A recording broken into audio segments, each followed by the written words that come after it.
Nah, pada video sebelumnya kita udah belajar tentang simple interest sama compound interest atau bunga sederhana dan bunga majemuk.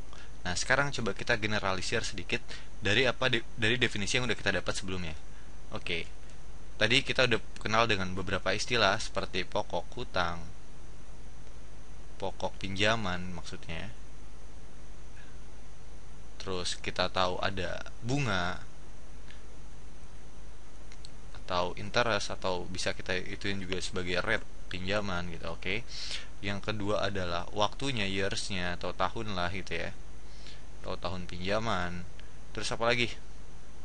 Ya kayak tiga ini dulu aja ya. Nah, kita misalkan bahwa si pokok pinjaman itu adalah P, terus si bunganya itu adalah R untuk rate-nya gitu ya, dan tahun itu kita misalin pakai T aja gitu ya, sini T. Nah, sekarang kita coba lihat pada simple interest. Oke, kita coba buat formula dari simple interest dari definisi-definisi yang udah kita dapat di atas ini. Oke, sekarang kita buat tabel lagi. Oke, di sini tabelnya. Nah, di sini ada tahun kayak biasa dan pokok. Oke, ada tahun dan ada pokok. Di sini adalah tahunnya, di sini adalah tahun, dan ini adalah pokoknya. Oke.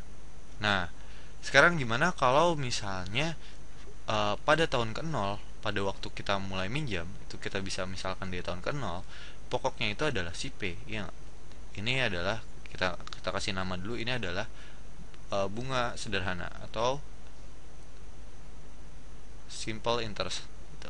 Sederhana. Nah, kalau misalnya pada pokok tahun ke-0 itu adalah si P, maka pada tahun pertama gimana nih?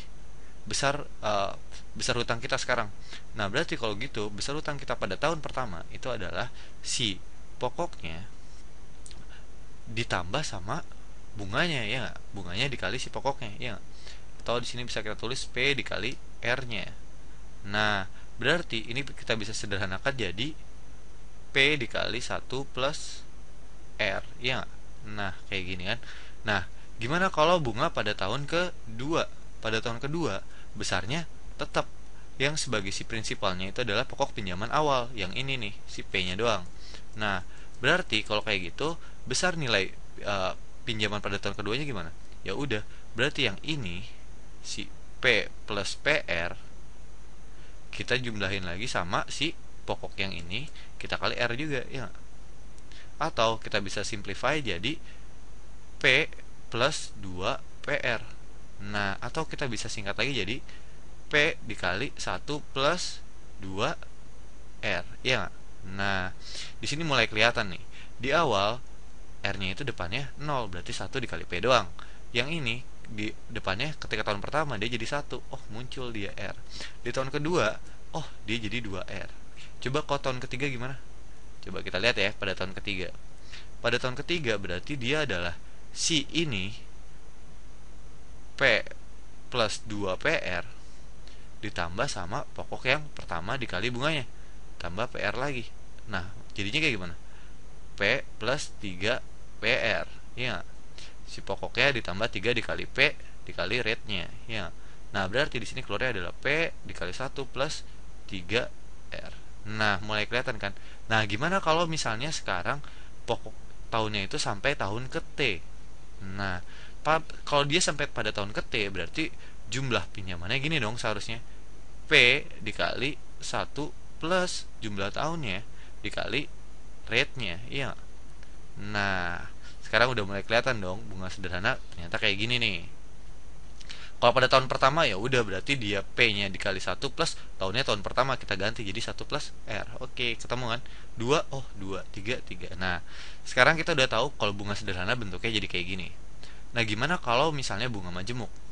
Bunga majemuk. Oke, kita tulis lagi di sini kita punya tabel untuk bunga majemuk misalnya. Seret, ya. Yeah. Hop. Di sini adalah bunga majemuk. Kita gambar dulu tabelnya. Di sini adalah tahunnya, dikit aja. Oke. Di sini kita punya bunganya, di sini tahunnya ya. Kayak biasa di sini tahun. Di sini adalah pokoknya. Ini adalah pada bunga majemuk. Bunga majemuk. Nah, pada tahun ke-0 pokok pinjaman kita adalah sebesar P. Pada tahun pertama, dia ternyata sama kayak bunga sederhana. Dia pasti si pokoknya tadi ditambah sama si pokoknya dikali rate-nya, dikali bunganya. Berarti di sini adalah P dikali 1 plus R, ya. Nah, ternyata dia loncat ke sini adalah 1 plus R dikali 1, di sini ke tahun ini adalah dikali 1 plus R. Nah, gimana pada tahun kedua? Pada tahun kedua si pokoknya jadi yang ini kan. Kita bisa tulis kayak gini dong. P plus PR, ya, ditambah sama si pokoknya lagi ini P plus P dikali R dikali sama rate-nya, ya. Oke, coba kalau kita jembrengin lagi, berarti di sini adalah P plus PR ditambah PR plus PR kuadrat, ya. Nah, berarti kalau kayak gitu ini gimana jadinya? Kita bisa sederhanain lagi jadi PR kuadrat plus si 2PR plus P.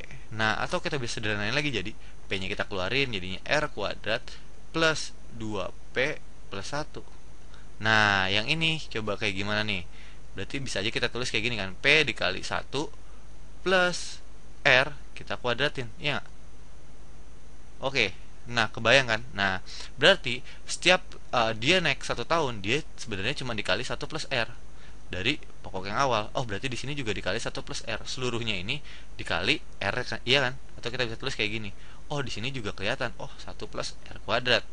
Nah, gimana kalau tahun ketiga? Ya gampang, tahun ketiga berarti si P dikali 1 plus R, pasti di sini pangkatnya adalah pangkat 3. Nah, gimana kalau sampai pada tahun ke T? Berarti dianya adalah pokoknya naik jadi P dikali 1 plus R pangkat T. Ya, udah kebayang dong sekarang. Nah, sekarang coba kita punya contoh kasus kayak gini. Oke, misalnya kita punya 2 orang yang sama-sama minjem di bank dengan bunga yang sama, rate yang sama, terus dengan termin waktu yang sama sejauh T tahun, dan kemudian pokoknya sama. Oke, misalnya 2 orang ini namanya Andi dan Sidik. Andi dan Sidik sama-sama minjem duit di bank nih. Oke, nah si Andi minjem dengan bunga sederhana, dan sementara si Sidik minjem dengan bunga majemuk.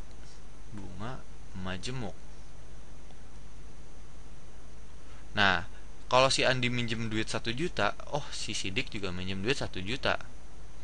Sementara rate-nya si ini kan, berarti ini si pokoknya ya kan 1 juta, rate-nya itu misalnya sama-sama 10%. Di sini rate-nya juga adalah 10%. Termin waktunya sejauh T misalnya dia adalah 10 tahun.